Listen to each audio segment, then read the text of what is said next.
Hello friends, this is Joseph, and I'm back with some more Doki Doki Literature Club. Now, where I left off on the last video, Sayori and I just entered a classroom looking for some supplies. Alright. Sayori heads straight to the closet and I follow. Let's see what we have in here. Crayons! Sayori pulls a box full of crayons off the shelf. They're the best brand, too! They're kinda dirty, though.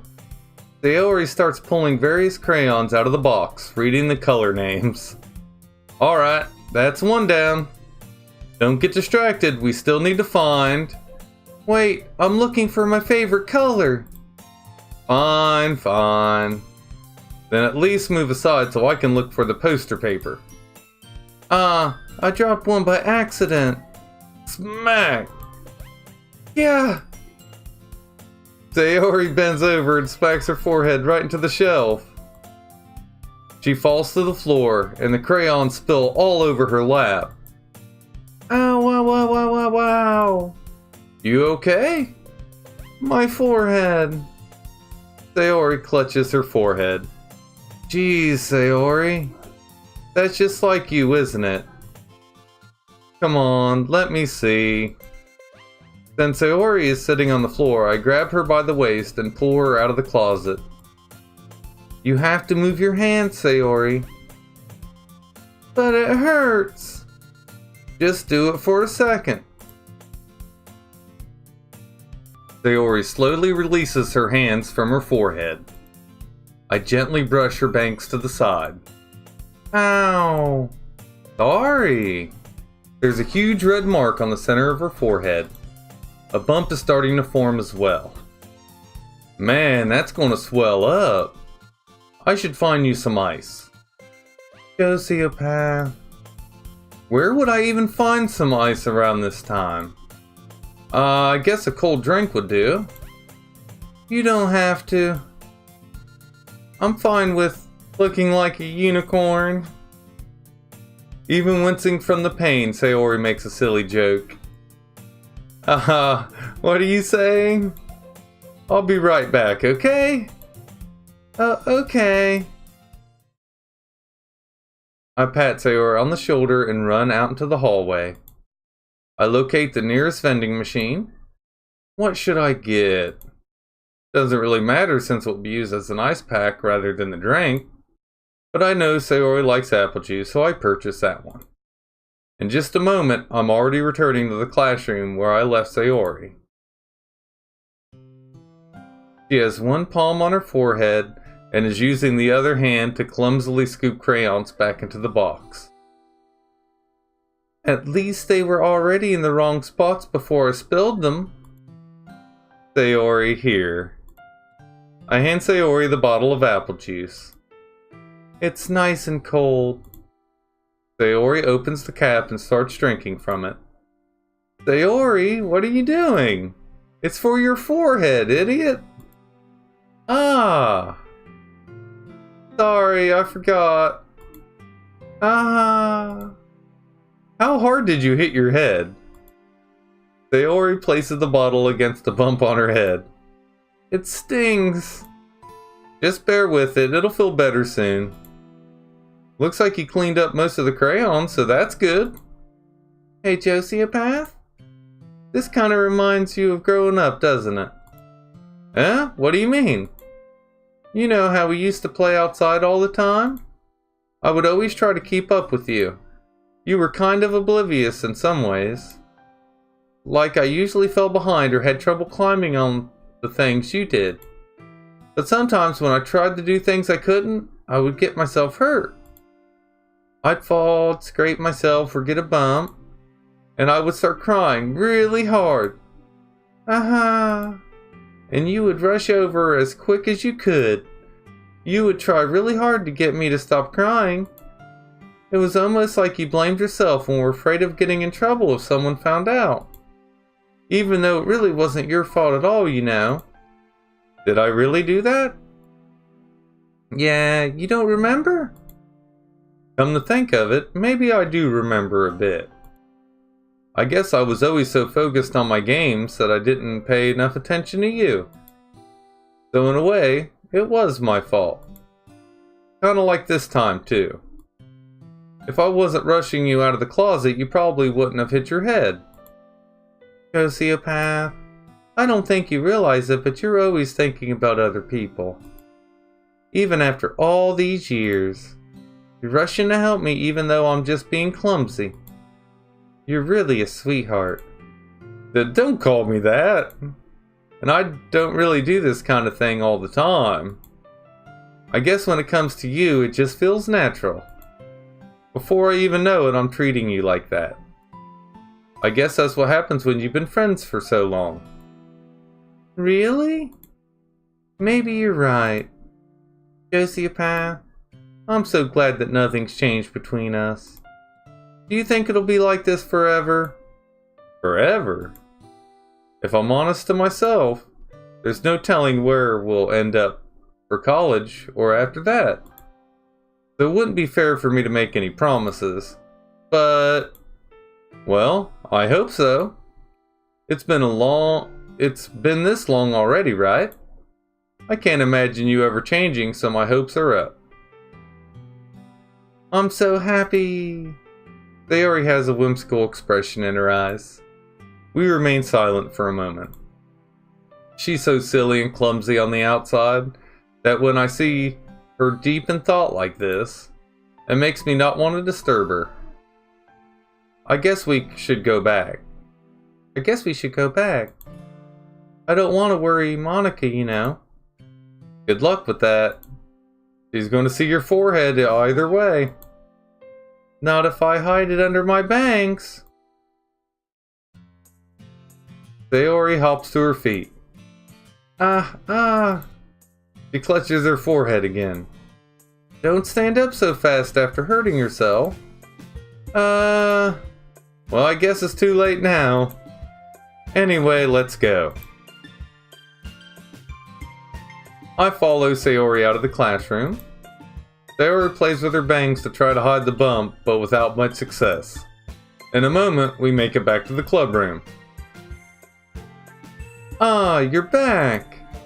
Good timing, I was just about ready to start with sharing our poems. Eh? Sayori, your forehead! She's fine, don't worry about... I was playing with the crayons and smacked my forehead into the shelf. Well, anyway, were you able to find everything we needed? Uh-huh, I have it right. Eh? Sayori frantically glances around herself. I forgot all the stuff. Calm down, Sayori. I have it all right here. I found the poster paper too. Aha! Sounds like you ended up doing all the work yourself, Sociopath. Well, Sayori... I failed to come up with an excuse for Sayori. I made it an adventure! Yeah, that. Okay. In any case, good work. I'll start working on the posters tonight. Me too! Okay, everyone. Are you ready to share your poems? Guess I should grab mine. After making sure the crayon box is closed tightly, I return to my seat. Alright, who should I show my poem to first? Let's just, let's stop Sayori and go down. There we go. Sayori. Sociopath, I really love your poems. I can't believe you've been hiding these from me. I'm not hiding anything. But your poems are so good. Yesterday's and this one too. You can't tell me you haven't done this before. I mean, you're really the only one who feels that way, so... Huh? No way. Not even Natsuki? Well, I guess Natsuki is the least likely to admit how much she likes something. But I don't think it's that. What do you mean? Well, I guess I'll be honest about it. It's a lot easier to write poems when I'm thinking about you. Huh? What? Stop thinking weird things, idiot. I just mean that you're a really expressive person, I guess. How am I supposed to write poems about my own stupid life? But you somehow make everything in your life an adventure. Even the little things. Like cooking! Let's not talk about that. So yeah, I guess what I'm saying is that I can feel more feelings through you than I can feel through myself. We have that kind of weird connection. It's your fault for getting in my business all the time. I don't know if I understand. Sigh. You never understand when I try to explain things to you, do you, Sayori? I pat Sayori's head. Hey! I'm not a kid, you know. Are you sure about that? Maybe. Sayori starts fiddling with her pencil between her hands. Hey, Josephath, will you give me your poem? I kinda want to keep it. Huh? Why? Because, well, it's the first time you've written something for me. Sayori, you completely misunderstood. I didn't write this for you. Sigh. Are you even listening anymore? Well, whatever. I'll give it to you when we go home. Really? Snap! Aha! I broke my pencil. Sayori hastily bends down to pick up the piece she dropped. But being inattentive of her surroundings, she bumps right into me. So sorry. It's fine, it's fine. I'll get it for you. I bend down and pick up the broken pencil. Sayori clutches the desk beside her to support herself, knees shaking. I'm a little clumsy today. Let's sit down, Sayori. Yeah. I grab Sayori's arm and help her sit at the desk. Anyway, I still haven't read your poem. Oh, sorry, I forgot about that. But it's not as good as yours. Geez, don't worry. I'm sure I'll like it. Bottles. I pop off my scalp like the lid of a cookie jar. It's a secret place where I keep all my dreams. Little balls of sunshine, all rubbing together like a bundle of kittens.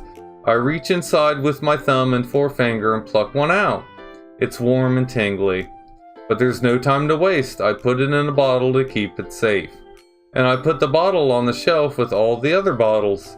Happy thoughts, happy thoughts, happy thoughts and bottles all in a row. My collection makes me lots of friends. Each bottle a starlight to make amends. Sometimes my friend feels a certain way. Down comes a bottle to save the day. Night after night, more dreams. Friend after friend, more bottles.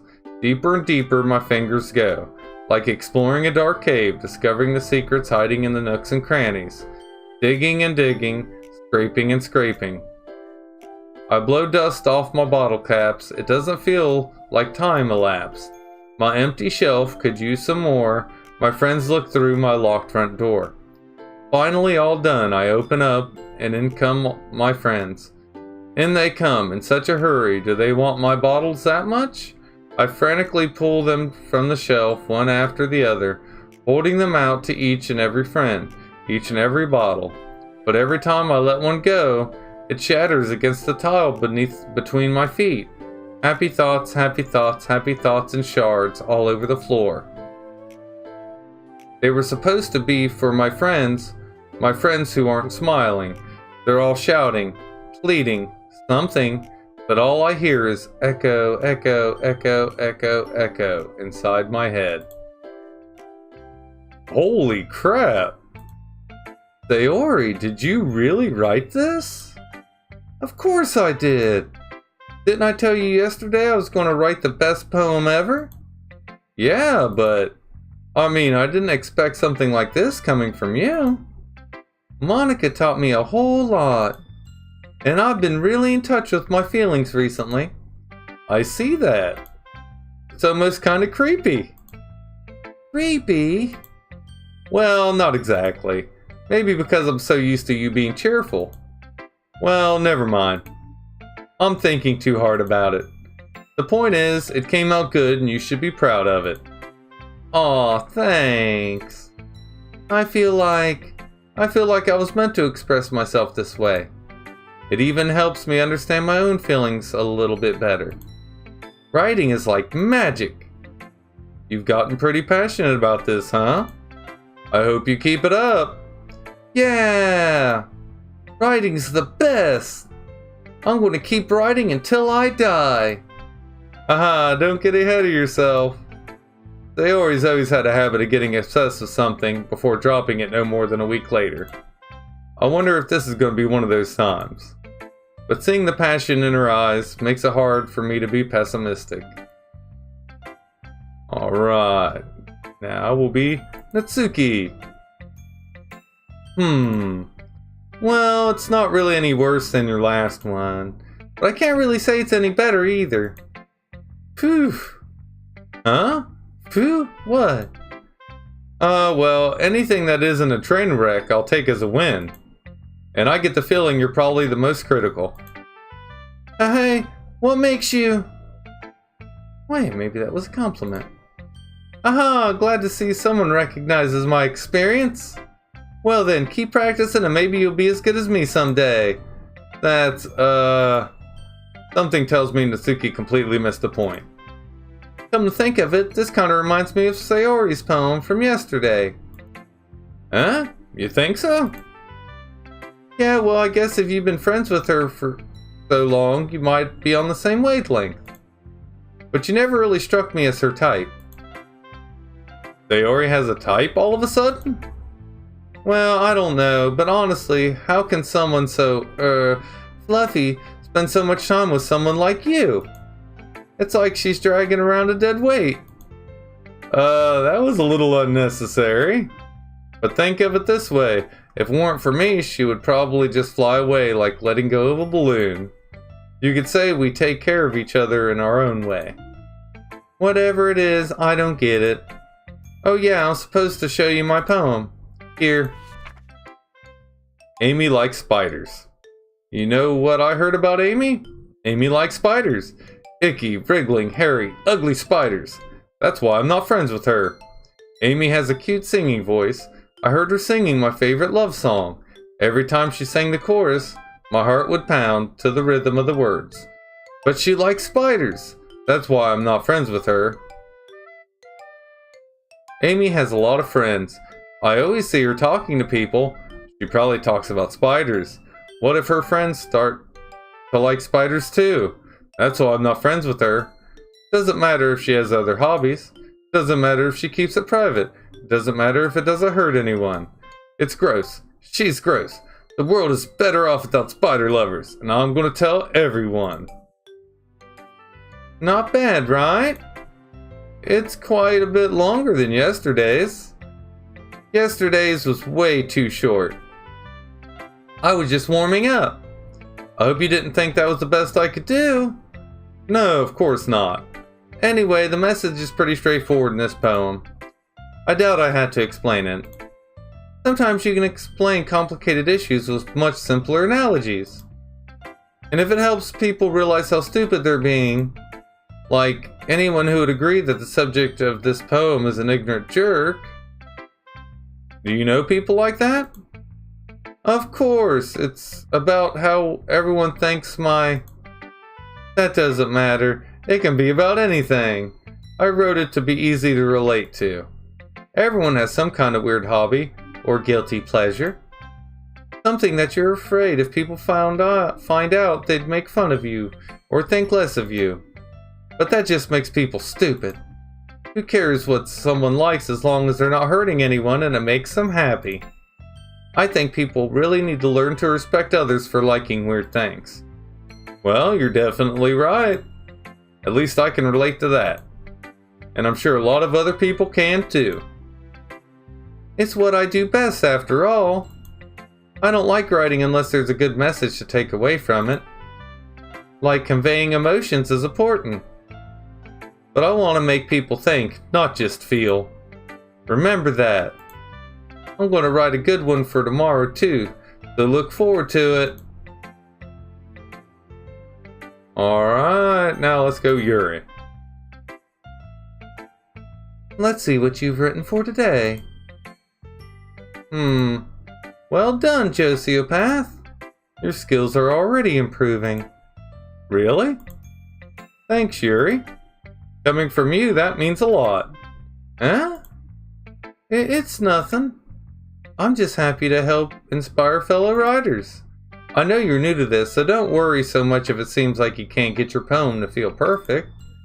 You don't need to be afraid to be a little more daring. Metaphors can go a long way.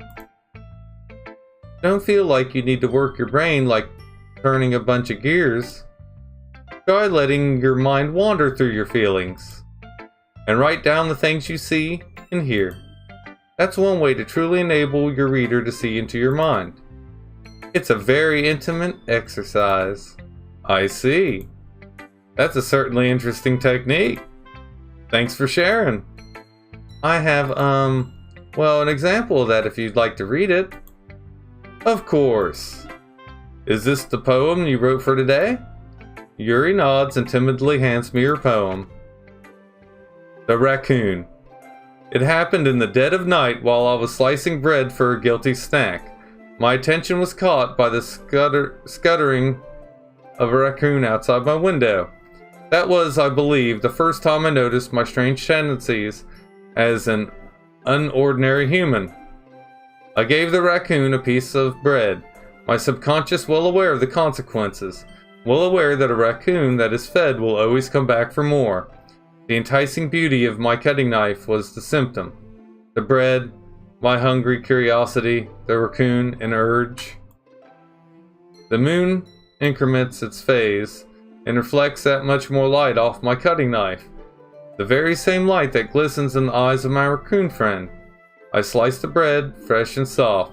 The raccoon becomes excited. Or perhaps I'm merely projecting my emotions on the newly satisfied animal. The raccoon has taken to following me. You could say that we've gotten quite used to each other. The raccoon becomes hungry more and more frequently, so my bread is always handy. Every time I brandish my cutting knife, the raccoon shows me its excitement. A rush of blood.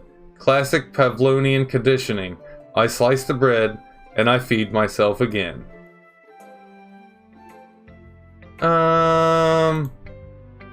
I was a little more daring with this one than yesterday's. I can see that.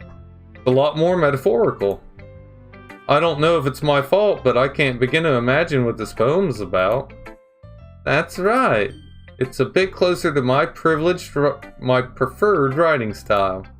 Using the poem as a canvas to express vivid imagery and conveying emotions through them. Yeah, if I take it at face value, then I can't even figure out what it's supposed to mean. Well, I think it's something that different people can relate to in their own way. I wanted to express the way it feels for me to indulge in my more unusual hobbies. It's those sort of things I'm usually forced to keep to myself. Though I sometimes enjoy writing about them. Huh? That's funny. Didn't Natsuki also write something about that? About someone being ridiculed for a strange interest? Huh? She did? Yeah. She was talking about how it doesn't matter what you're into as long as you're not hurting anybody. She's right.